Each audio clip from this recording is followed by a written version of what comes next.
Alright folks, y'all seen that thumbnail. Shaky Bake's down for the count again. But we are just sitting here on the side of the road right now waiting for a tow. Once the tow gets here, we'll get a little more video.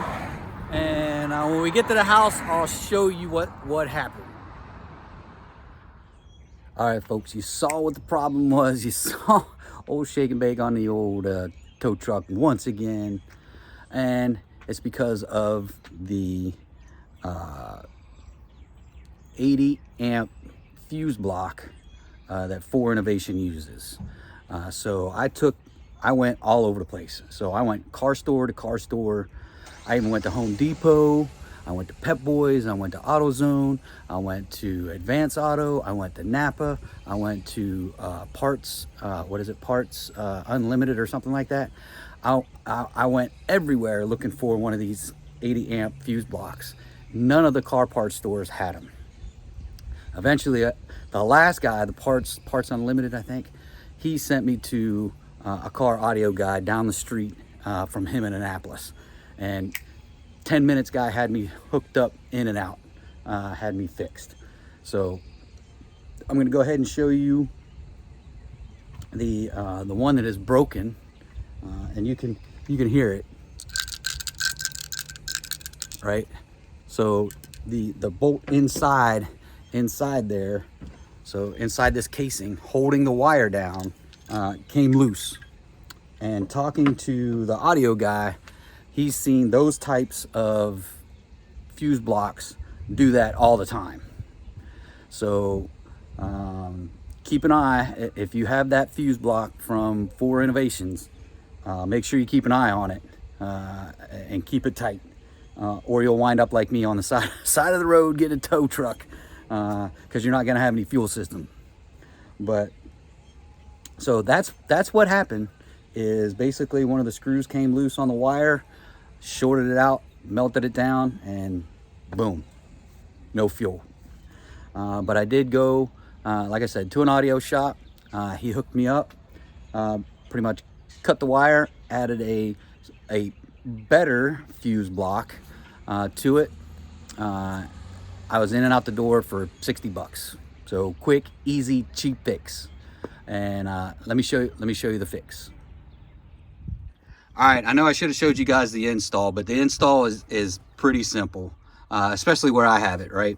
So the positive goes in here, negative goes to the chassis, positive in the fuse box, negative in the chassis. Here's the new fuse block, arguably a little bit smaller than the other one. And if you notice, it's very similar, but the way it's bolted in from the outside, not from the inside. So you can get in there, tighten it down if you need to, or what have you.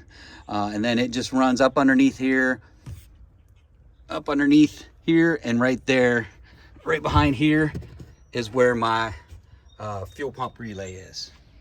So that's where my fuel pump relay is. And then the wires just go from the relay to the pumps. So that's what it was.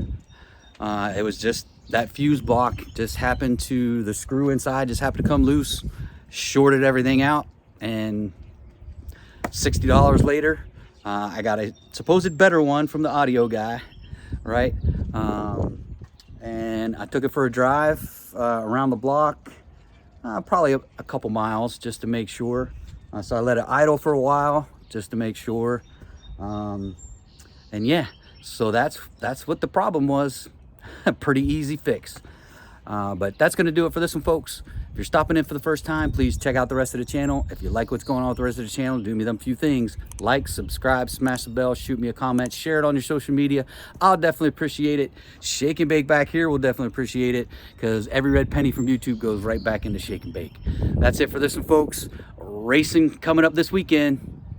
Adios.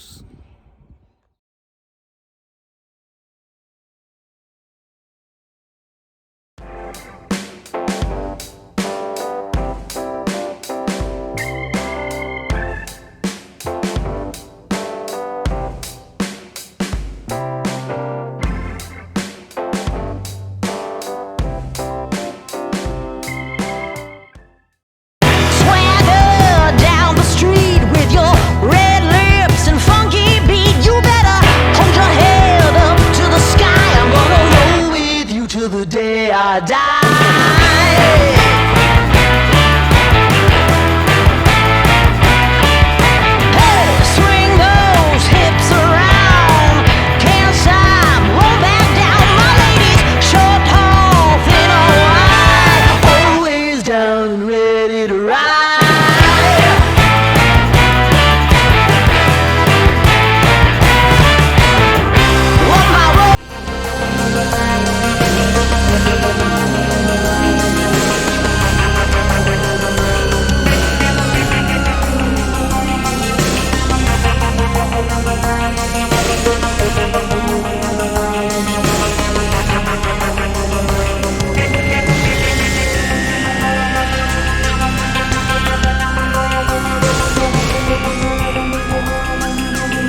in, bring it back